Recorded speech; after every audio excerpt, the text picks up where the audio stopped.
PF acaba de pegar o PT e Lula através de um banco que foi liquidado. Notícia urgente que temos para trazer agora. Nessa investigação do Banco Master, mais um banco acaba de ser liquidado, mais um. E dessa vez uma grande surpresa, porque neste banco achou-se uma grande ligação com o PT e agora tudo faz sentido, porque descobriram de onde vem esse grande rombo do Banco Master, que parece ter começado sim com integrantes do PT. Nós vamos mostrar tudo isso agora, que acabou de acontecer devido à intermediação deste banco que foi liquidado, e nós vamos mostrar tudo agora. E mais, nós vamos mostrar ainda que depois que o André Mendonça assumiu a relatoria do caso do Banco Master, ele autorizou diretamente a PF a fazer qualquer tipo de investigação, e aí sabe o que aconteceu? Quebraram o sigilo fiscal, bancário, econômico da esposa do Moraes. Olha que coisa, pessoal, que grande notícia temos para trazer. Duas excelentes notícias nós vamos trazer aqui agora para você, porque realmente cada dia é uma bomba diferente. Nós vamos trazer essas duas bombas aqui, a ligação desse banco que foi liquidado com o PT, o que revela muita coisa, e agora a PF acaba de quebrar o sigilo da esposa do Moraes. E o que será que eles acharam de novo, hein, pessoal? Antes, dá um like neste vídeo, se inscreve aqui no canal para ver outras matérias como essa, e também você pode se tornar membro desse canal, nos ajudando a continuar trazendo esse tipo de conteúdo. Aqui embaixo tem um botãozinho escrito Seja Membro, você pode nos ajudar sendo membro deste canal. Veja agora aí o que vai trazer o deputado Gustavo Gayer. Agora, pessoal, tudo faz sentido entre o rombo do Banco Master e a participação do PT? Você vai ver agora. Mais um dia normal no Brasil. O Banco Central decide hoje liquidar, ou seja, fechar mais um banco. E agora a situação se aproxima muito mais do governo do PT. O Brasil acordou com uma notícia hoje, o que é curioso, né? A gente vai acostumando com os absurdos. A notícia é: Banco Central decreta liquidação extrajudicial do Banco Pleno e da Pleno DTVM, que faziam parte do Master. Então aqui é uma continuação da investigação do escândalo do Banco Master, dos títulos fraudulentos, do golpe, né, da maior fraude bancária da história do Brasil.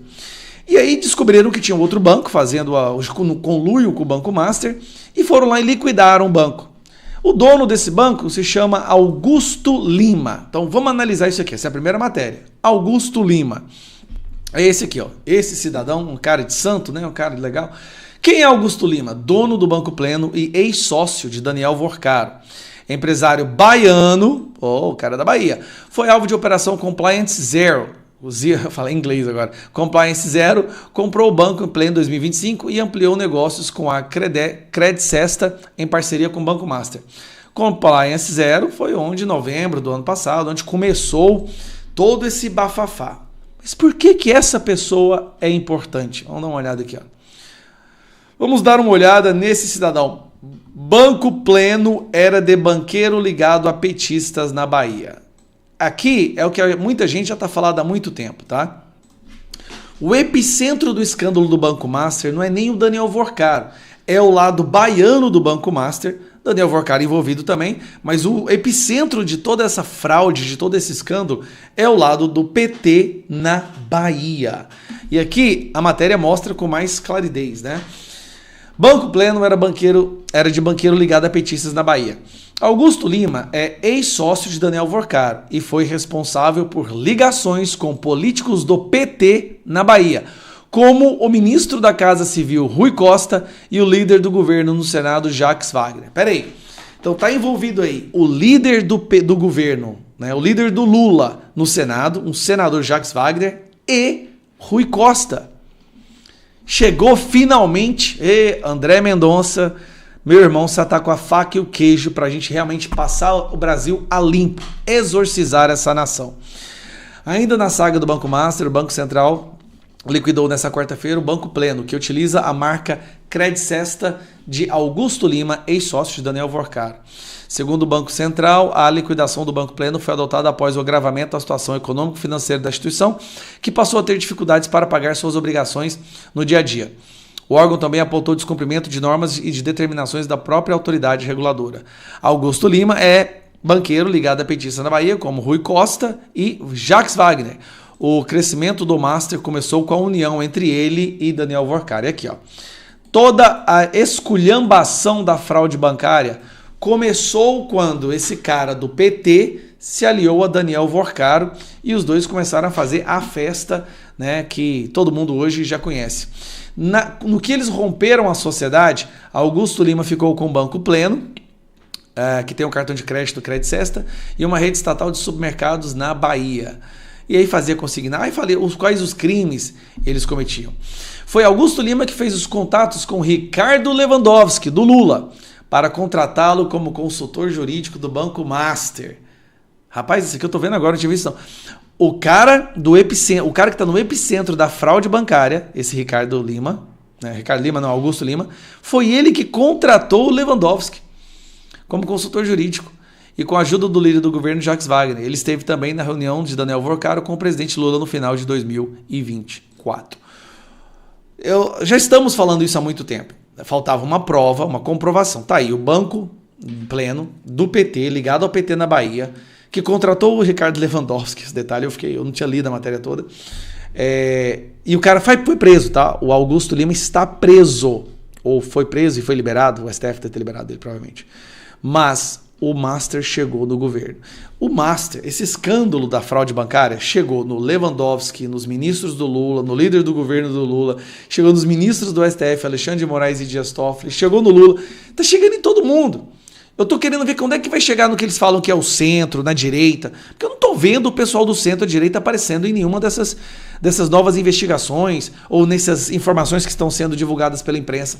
O que tá aparecendo, que tá claro, é que tá chegando só em petismo na esquerda, no governo e no STF. É por isso que eles agora estão nesse consórcio. Na minha percepção, tá tendo uma briga para ver quem é que vai se estripar nisso aí. É o governo tentando jogar o STF na fogueira. Agora, STF, tá na hora de vocês jogarem também o governo na fogueira. Não pode deixar apanhar, ficar quieto e não revidar, né? Então eu torço pela briga dos dois. Pois é, pessoal, e não é só isso. Como se não bastasse, né?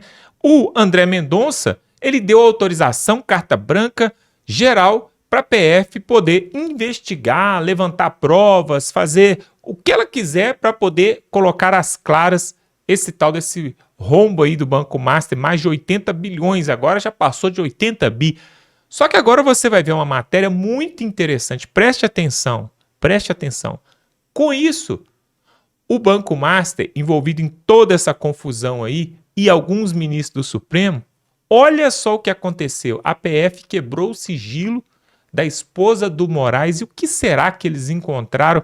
O Thiago Pavinato vai explicar para nós essa situação e por que o Moraes está tão bravo querendo abrir novas investigações e processos contra todo mundo. Preste atenção aí. Uma sequência de fatos escancarou uma tensão institucional que cresce a cada dia. Quando uma devassa, e não estou falando da primeira-dama. Quando uma devassa, a partir do monopólio da violência estatal, atinge gente comum, chama-se investigação. Quando encosta em gabinetes supremos, vira afronta às prerrogativas e piriri pororó.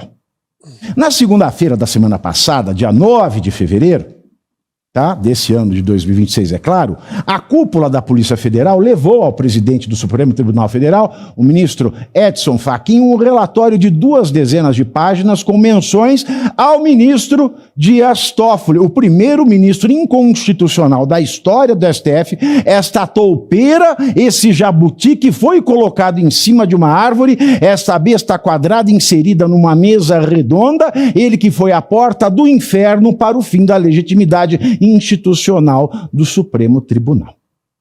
Então a PF levou para o Fachin um relatório de 200 páginas extraídas de material ligado ao caso Banco Master, isto é, da quebra de sigilo telemático do ex-banqueiro Daniel Workar. A partir daí, o STF entrou em combustão interna como o diabo que entra numa igreja num domingo de Páscoa.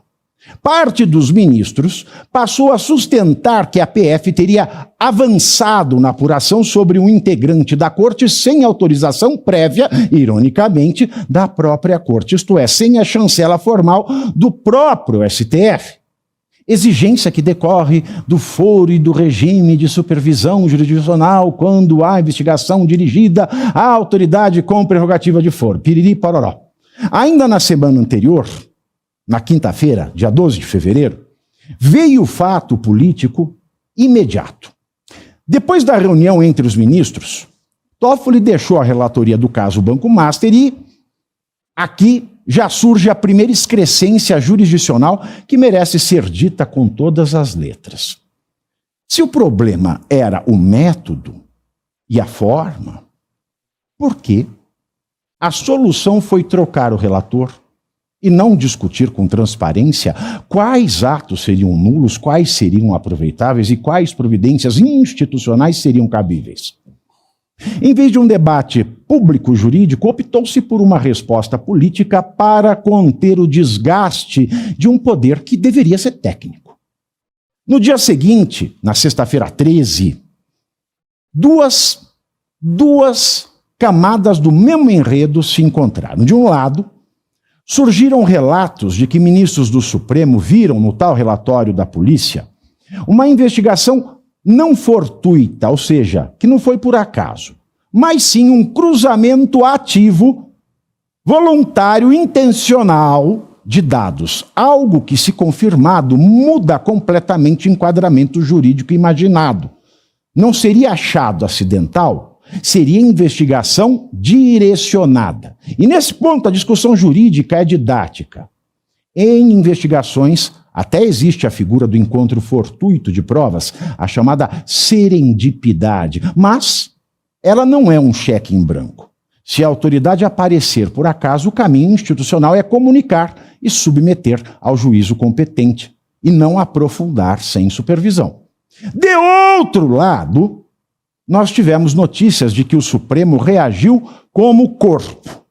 O diretor-geral da PF, Andrei Rodrigues, passou a ser visto por parcela da corte como alguém que emparedou o tribunal com críticas explícitas à forma e à velocidade do trabalho policial. E segundo esses relatos, Gilmar Mendes,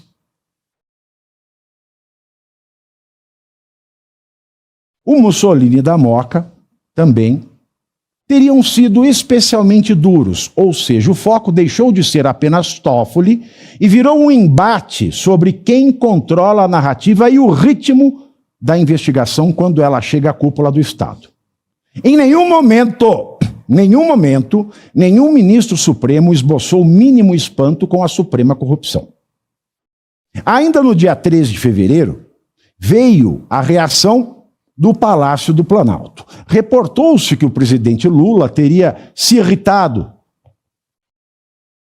com o método, não necessariamente com o conteúdo, e que nos bastidores avaliou que a PF deveria ter feito algo apenas informativo, sem cruzamentos e sem condução direta ao presidente do Supremo, defendendo um fluxo mais institucional via Ministério da Justiça ou PGR.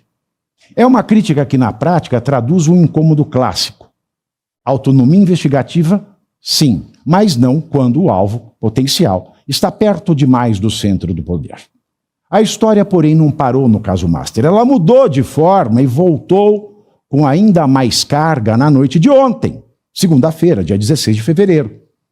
Surge a notícia de que o sigilo fiscal da esposa do Mussolini da Moca, a Mussolina da Moca, carinhosamente conhecida do Brasil como Vivi, a mensalina do Master, aquela mulher que é um estrondo, a mensalina que no Brasil em remuneração só perde para o para o Neymar. Só o Neymar consegue ganhar mais do que a mensalina da Moca, mulher do Mussolini da Moca. Então surgiu a notícia de que o sigilo fiscal da Vivi teria sido quebrado indevidamente e que o filho de outro ministro também teria tido declaração de imposto de renda acessado sem autorização. A suspeita segundo a apuração jornalística, recaiu sobre um servidor federal, do SERPRO, do Sistema de Certificação Federal da Receita. E há um detalhe central. A própria apuração sobre esses acessos teria sido determinada por Moraes com ordem para rastrear consultas envolvendo os 10 ministros, além de esposas, filhos, irmãos e ascendentes, com relatório conclusivo esperado para após o Carnaval. Hoje, terça-feira, dia 17 de fevereiro, eis que o Estado se movimenta. A PF cumpre 4 mandados de busca e apreensão nos estados de São Paulo, Rio de Janeiro e Bahia, com um pacote pesado de cautelares. Tornozeleiras eletrônicas, afastamento de função pública, cancelamento de passaportes, proibição de acesso a sistemas da Receita e do SERPRO. Tudo isso, é claro, autorizado por Alexandre de Moraes, no âmbito do inquérito 4.781, o chamado inquérito das fake news. A pedido, eu vou deixar aqui bem entre aspas, porque assim, a pedido da PGR, é aquela coisa, o Moraes pega o telefone, fala assim, alô, Gonê! Para quem não sabe, o Gonê, ele é o panaca geral do regime. Fala assim, alô, Gonê, eu preciso ferrar com a vida de meia dúzia aqui, faz um pedido para mim para eu aprovar? Então aí a PGR faz o pedido, ele aprova e faz esta merda que vocês estão vendo aí, Muitas aspas nesse pedido da PGR. Nenhuma cautelar contra Toffoli, é óbvio. Quando a PF chega perto de um ministro, a crítica é: sem autorização do STF, não pode. Agora, quando o ministro aciona o aparato do inquérito das fake news para apurar vazamento de quebra de sigilo, que atinge a engrenagem, gira com uma velocidade e com cautelares duríssimas. A pergunta didática e inevitável: qual é o padrão jurídico brasileiro? Por que o Estado de Direito não admite um sistema em que garantias processuais virem escudo corporativo quando o investigado tem toga? E, ao mesmo tempo, poderes investigativos excepcionais se ampliem quando o alvo é o inimigo da corte, ou quando se trata de proteger a instituição. Há, claro, um ponto jurídico legítimo. Quebra de sigilo fiscal é coisa séria. Acesso indevido a dados na Receita e no SERPRO é gravíssimo. Investigação e responsabilização são necessárias. Mas o que o noticiário nos traz é outro problema. O Supremo parece alternar, conforme o caso, entre exigir formalismo máximo para conter investigações e aceitar ou liderar uma elasticidade procedimental quando se trata de reagir a vazamentos que o constrangem. E para a gente fechar esse círculo, há a dimensão reputacional que alimenta esse conflito. O debate público sobre a esposa de Moraes envolve um contrato de alto valor com o Banco Master, citado como elemento que gerou questionamentos e vazamentos. E isso dá contexto ao porquê de o Supremo agora querer rastrear acessos e estancar sangrias institucionais. No fim, a única notícia que emerge da soma de todas essas peças é esta: o Brasil assiste a uma guerra de trincheiras entre a Polícia Federal, o Supremo Tribunal Federal e o Palácio do Planalto, em que o discurso da legalidade é mobilizado seletivamente, ora como garantia constitucional, ora como instrumento de contenção política, em que a credibilidade da instituição é tratada como ativo a ser defendido, mesmo que o preço seja a coerência. E num Estado de direito, coerência não é ornamento. É o que separa Estado de direito de Estado de exceção. E no Brasil, a realidade se impõe. A grande fake news política é dizer que vivemos num Estado de direito democrático, enquanto, na verdade, vivemos sobre um Estado de exceção corporativista, onde, se é que se pode falar em delação legítima contra malfeitos, em colaboração verdadeira, colaboração real com a justiça, tais delatores devem correr para a imprensa, porque os delatados estão lotados em gabinetes supremos, localizados em andar superior a qualquer ilícito e imunes de qualquer acusação oficial de abuso de autoridade. Caivano. Olha, Pavi, excelente texto, como sempre. E engraçado que a gente, sem combinar, como eu digo aqui sempre, a gente está alinhado na forma como a gente enxerga a questão, né? Primeiro, você tem de um lado a LGPD, que protege dados sensíveis principalmente. Então, LGBT, né? LGBTQIA+. Ela protege Você esses falou LGBT assim, você está fazendo pornografia na repartição pública. A pessoa chega assim e fala assim, você vai ser preso por atentado a não sei o quê. Aí você fala assim, eu sou trans, então pode. Então pode, mas no caso da LGPD, que é a Lei Geral de Proteção de Dados, não pode vazar dados. Então eu vou aqui garantir a esses, acho que são 4, né, funcionários públicos, aí, servidores públicos da Receita Federal que avaliaram os dados da esposa e outras pessoas do Alexandre de Moraes e do Gilmar Mendes, eu vou lhes garantir a presunção de inocência. Por quê? Primeiro que a gente não sabe se tem alguma investigação que a Polícia Federal esteja em andamento e que lhes tenha sido dada a ordem para execução. Então, fica aqui esse crivo inicial. Mas eu vejo dessa maneira. Nós não podemos simplesmente sair aplaudindo que dados foram quebrados, né? Dados sigilosos foram conquistados aí, foram colocados publicamente. Esse é o primeiro ponto.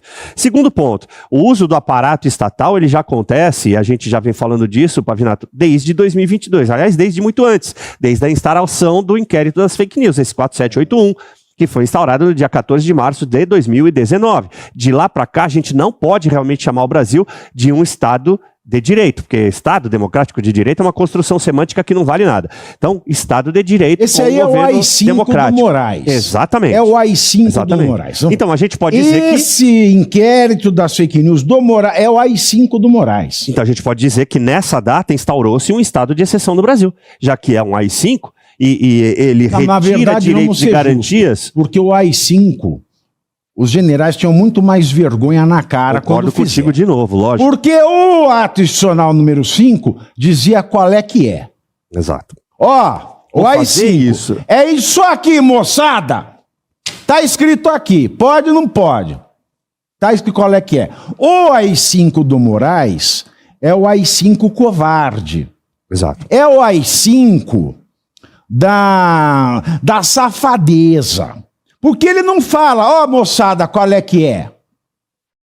Ele fala, agora é bola é minha e se eu não for com a sua cara, ninguém brinca. Exatamente. E aí posso te pôr preso. Se eu não for com a sua cara, se você reclamar que eu não fui com a sua cara, e se põe preso. É crime para o Bolsonaro, pode não ser pro Lula.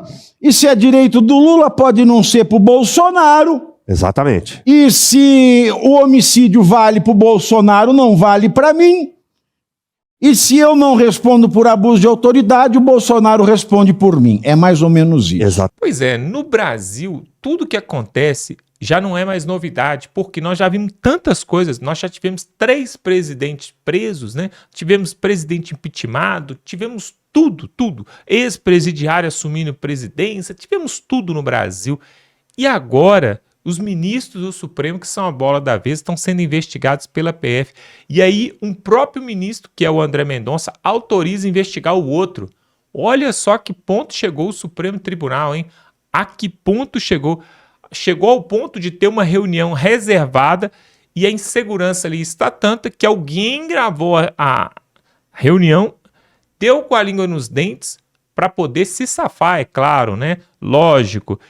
E tudo isso que tem acontecido, pessoal, eu tenho para mim a suspeita, a ligeira suspeita que tem alguém por trás que não é nenhum desses personagens, nem o Alexandre de Moraes, nem o Dias Toffoli, nem o próprio Vorcaro, mas tem alguém por trás aí que está querendo ver o parquinho pegar fogo, está querendo ver o circo pegar fogo, porque tem interesses nesse ano eleitoral. Será que o Michel Temer tem alguma coisa a ver com isso? Com todos esses vazamentos e todas essas denúncias que agora vieram à tona? Olha quanto tempo que o Banco Master vem surrupiando. Por que justamente agora, vésperas das eleições? Será que tem alguém ali do Centrão, por exemplo, Gilberto Kassab, tem a ver aí com esses vazamentos, com essas denúncias? Não é de hoje, pessoal, que ministros do Supremo compram propriedades como o Resort Itaiaia, participam de outras negociações, são até mesmo proprietários de várias coisas. Não é de hoje. Mas por que justamente agora tudo isso vem à tona? É claro, pessoal, tem interesse sim. Olha só, o Eduardo Cunha, você se lembra do Eduardo Cunha? Pois é, ele que assinou ali a entrada do pedido de impeachment da Dilma ali na Câmara dos Deputados, porque como você sabe, para impeachment presidente é na Câmara dos Deputados, para impeachment ministro do Supremo é no Senado. Só que no Brasil, né, nós já tivemos presidentes impeachmentados, mas ainda não tivemos ninguém do judiciário. Nós já tivemos deputados sendo cassados, nós já tivemos senadores perdendo o seu cargo. O único poder que é intocável é o judiciário. Por que será? E o ex-governador Antony Garotinho falou certa vez que quem está no topo da pirâmide e controla todo o sistema seria o serviço bancário. Os banqueiros, com seus lucros multibilionários, é que controlam. Será que é isso mesmo? Olha só, vou dar uma pausa aqui. Eu queria te convidar para poder você ser membro desse canal e nos ajudar a continuar trazendo esse tipo de matéria aqui. Ó. Aqui embaixo tem um botão escrito Seja Membro e no primeiro comentário deste vídeo aqui também eu coloquei o link ali para você nos ajudar. Um pequeno valor e você nos ajuda para a gente continuar trazendo aqui esse tipo de notícia. É muito importante, eu queria que você fizesse essa colaboração.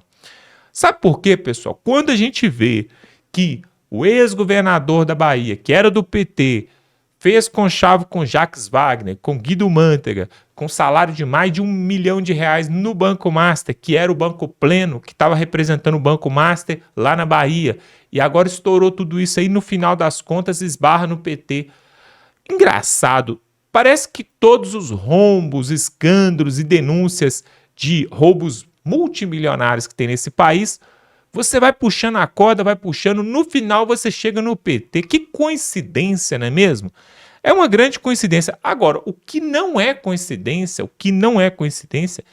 é você ter a esposa de um ministro com um contrato de 130 milhões de reais e não ter serviço nenhum prestado, apenas uma representação ali num processo que perdeu o processo. Eu queria que você colocasse aqui nos comentários se você conhece algum advogado, se tem advogado na sua família e se algum deles já pegou uma causa de 130 milhões de reais em honorários. Não é o valor da causa, o valor em honorários. Aí você para pensar, se só o salário ali, né, o provento do advogado era 130 milhões, quanto que não seria essa causa? Quantos bilhões e bilhões de reais? E aí, pessoal, não existe negociação financeira que chegue a 80, 100, 200 bilhões de reais se não tiver ligado com dinheiro público. Porque se tem uma coisa que rola muito dinheiro, é, por exemplo, a Previdência Social. E aí eu já falei aqui num outro vídeo também que eu sou totalmente contrário a essa Previdência Social.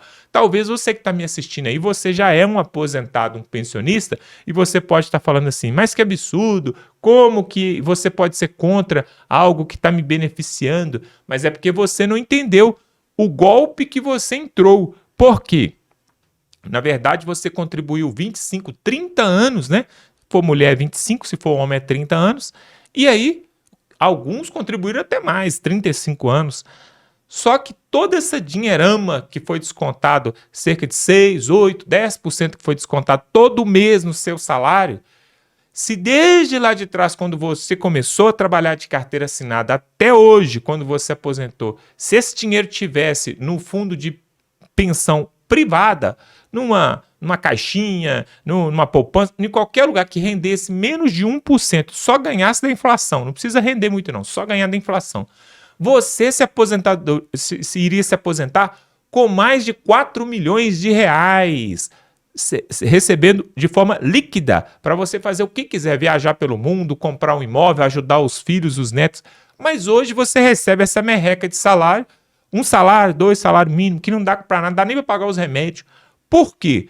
Porque eles têm que morder uma parte, pessoal. Olha só, ao invés deles te devolverem tudo que você contribuiu esses anos todos, eles ficam com 99% do valor e vão te dando a conta-gotas 1%, 0,5% ao mês. Só que aí, alguns já estão aí com 60, 70 anos e daqui a pouco não vão poder nem usufruir daquilo que contribuiu a vida toda. É um golpe. Isso é um golpe, um verdadeiro golpe. Só que aí o Vorcar, o Banco Master, e agora nós estamos entendendo aí que até governador da Bahia do PT enxergaram e viram que é um negócio da China, é um negócio das Arábias. Esse negócio de previdência social, de contribuição social, de empréstimo consignado, de desconto em folha de pagamento, é um negócio da China. Por quê?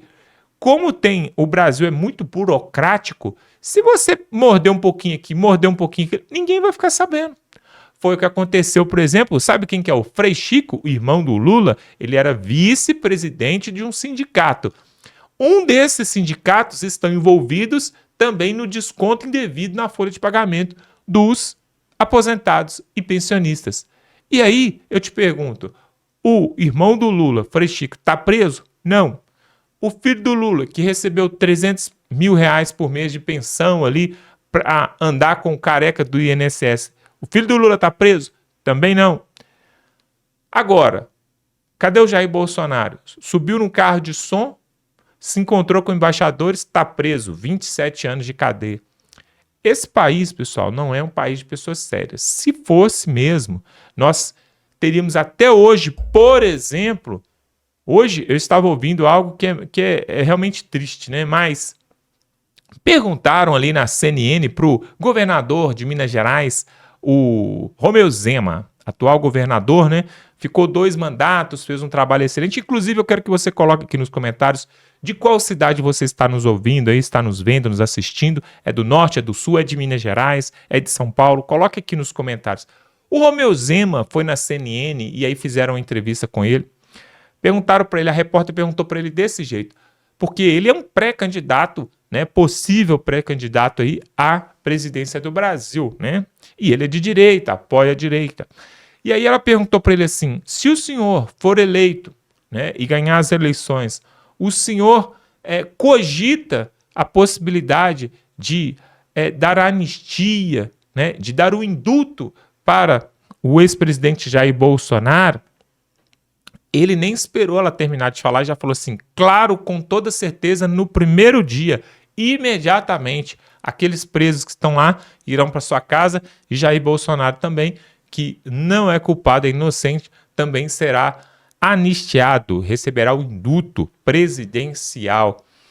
Só que aí ele lembrou de um fato que é muito interessante. Ele falou assim, talvez você que está nos assistindo aqui não se lembra, não tem idade, mas em 1979 houve anistia para algum desses aí que estão no poder. E ele falou desse jeito, ele falou assim, muitos voltaram ao poder e estão roubando o povo, mas foram anistiados lá atrás. Lula, Dilma e os amigos de Lula foram anistiados naquela época, né? E fizeram muito mais do que simplesmente estar com a camisa do Brasil na Praça dos Três Poderes.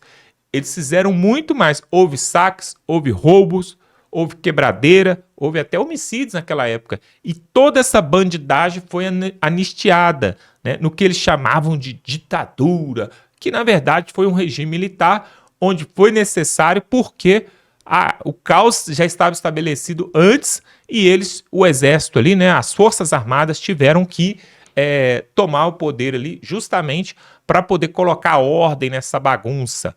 E aí, você já sabe da história, né?